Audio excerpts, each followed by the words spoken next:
My name is Kody Green. I am a mental health advocate and schizophrenia advocate. Can you tell me a little bit about your own mental health journey?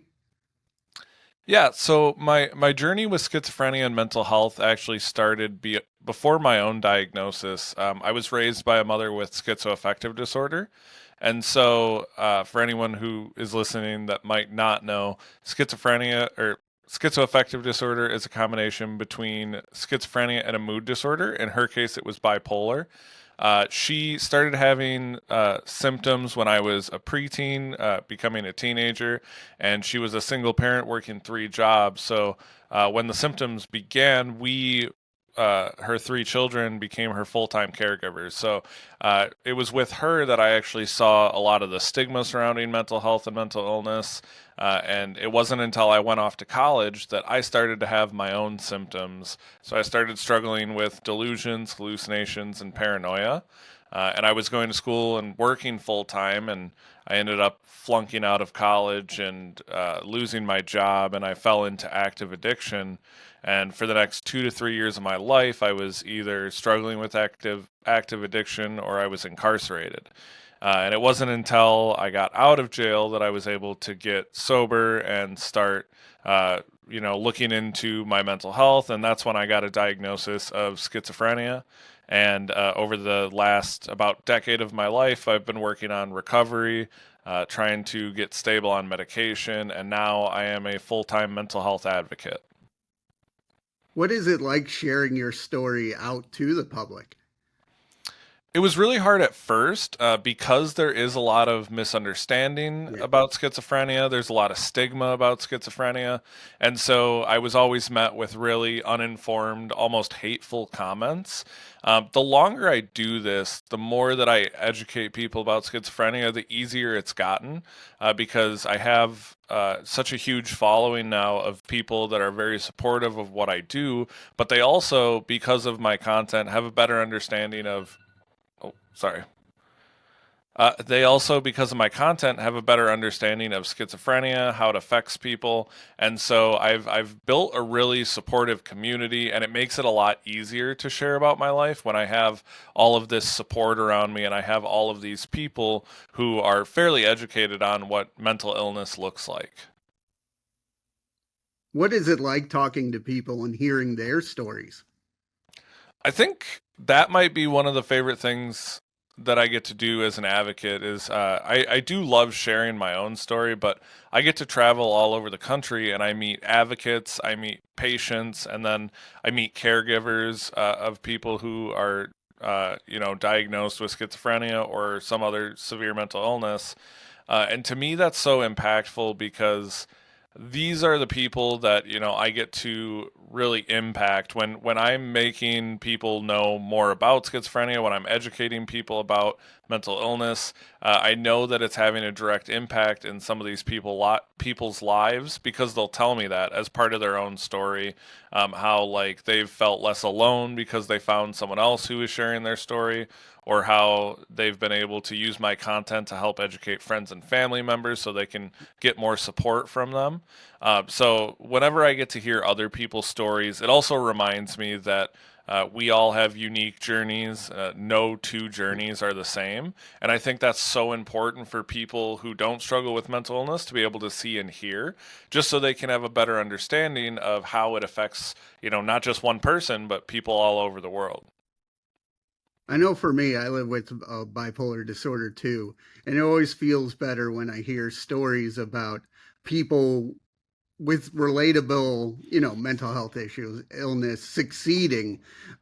For you, you create a lot of amazing content. You have a lot of followers. Do you feel the same way where people can really relate to your content?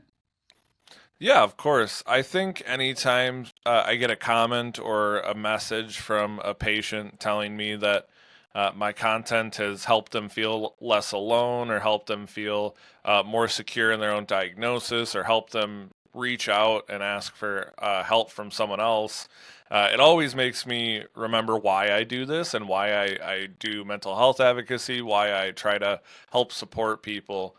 It's just because I always want to be the voice that I needed when I was first diagnosed. Yeah. I live in a small rural community, so I felt super isolated. I felt super alone when I was diagnosed.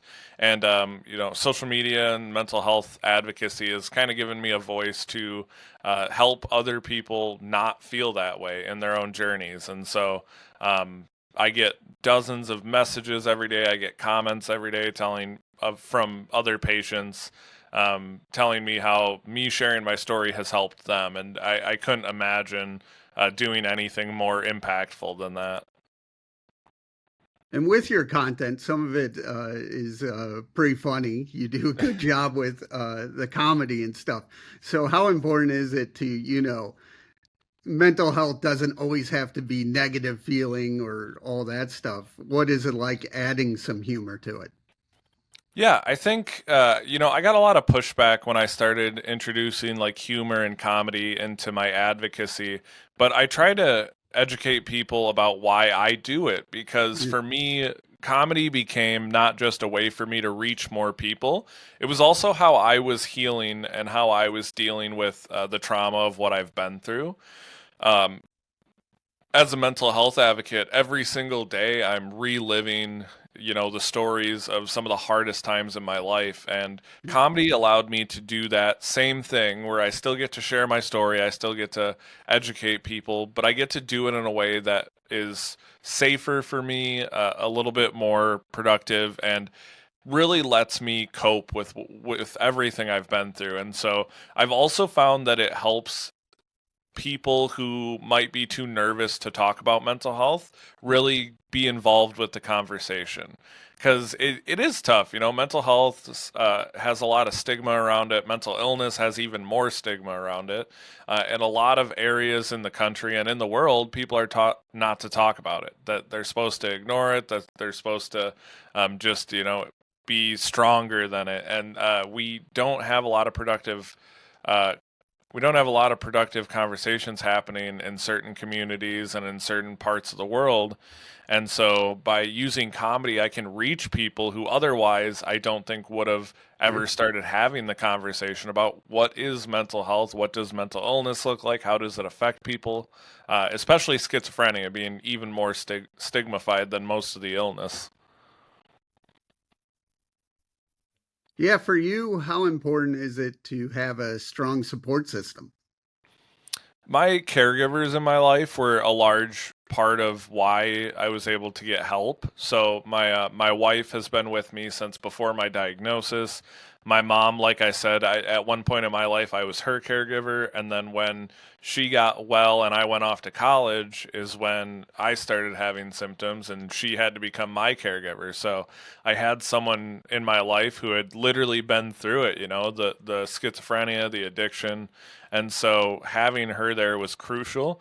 I'm also very lucky that I've had the same clinical care team throughout my journey. So my psychiatrist who diagnosed me is the same psychiatrist I have today, and I know that that's not common for people with severe mental illness. So I've been very lucky that I've had all of these really solid people in my life to help me through recovery, but also just to help me stay stable, remember my medication, and have access to things like that as well. And with your advocacy, you do, you write, uh, you speak, you do so much. How does it feel to get all those emotions out there? Um, I've over the years it's become more of my everyday life, so it's gotten easier to do just because, I'm a full time advocate. So every single day I am either making videos about mental health or mental illness.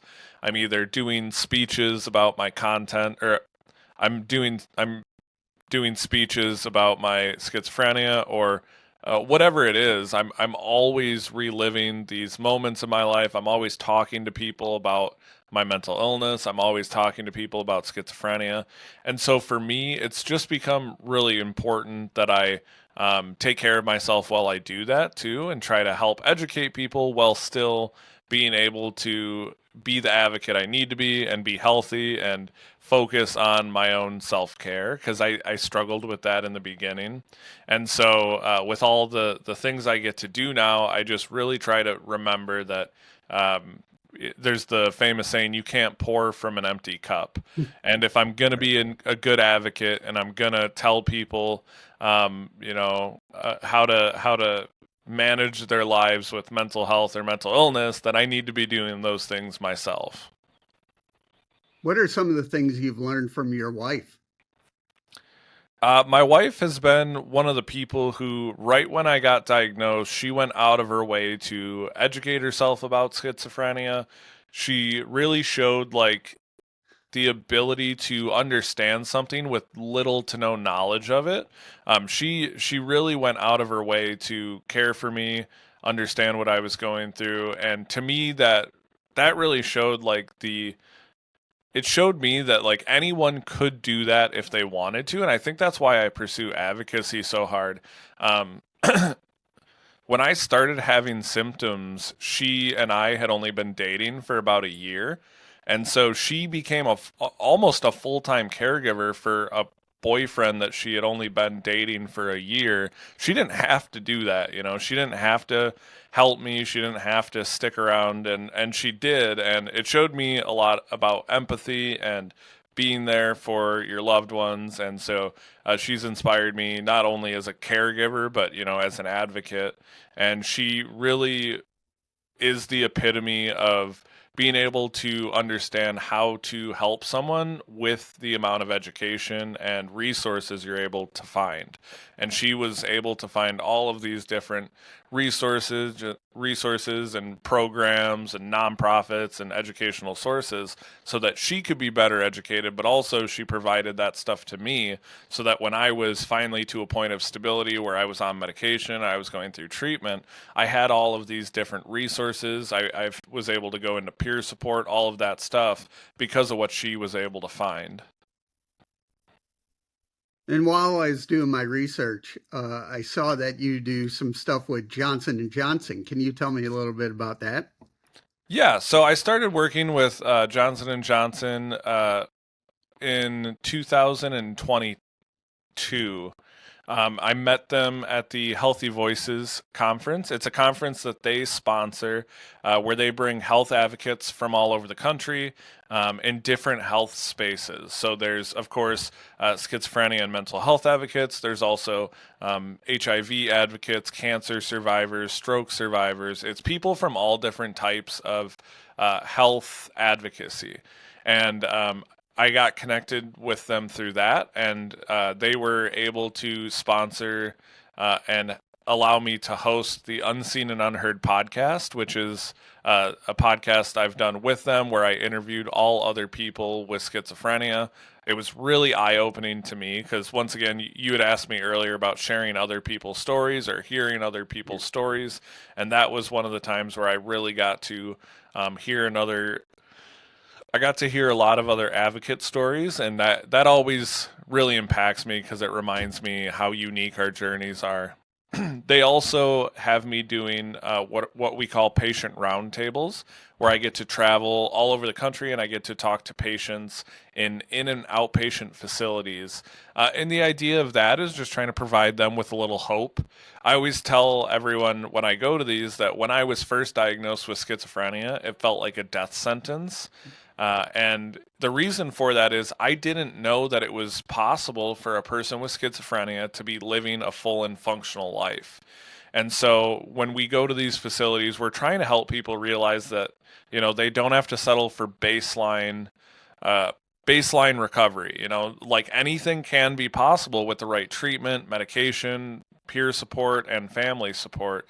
And so I've been really grateful for that program and for J&J for allowing me to continue doing that and reaching more people. What do you do to help your own mental health? For me, I've just been a lot better about having to say no. And so, like, there's a lot of, I've been really grateful. This has been the busiest year of my life. I have a book coming out in January. I have all of these different projects I'm doing. I get to do stand up now and all sorts of things.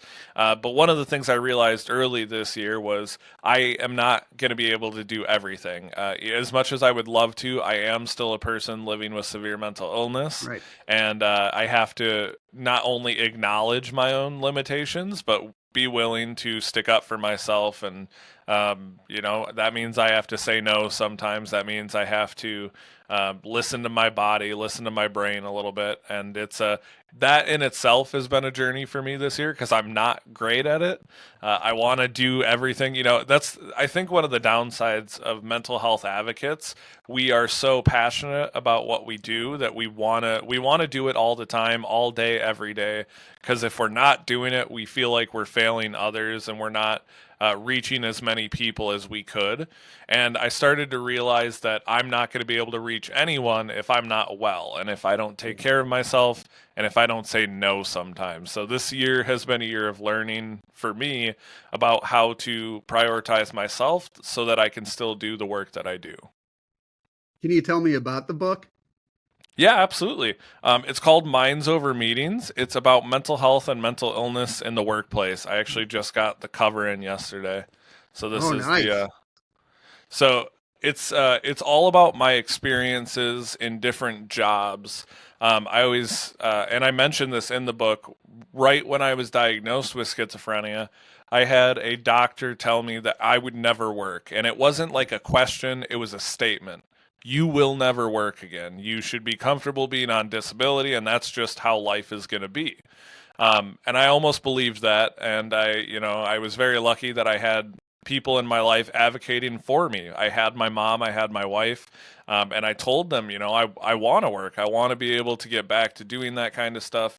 And so this book is about all of the different experiences I had in different workplaces, how I learned to ask for accommodations, how I learned about employee rights. I learned more about what I needed to do as a worker, what I need to do as someone with a disability.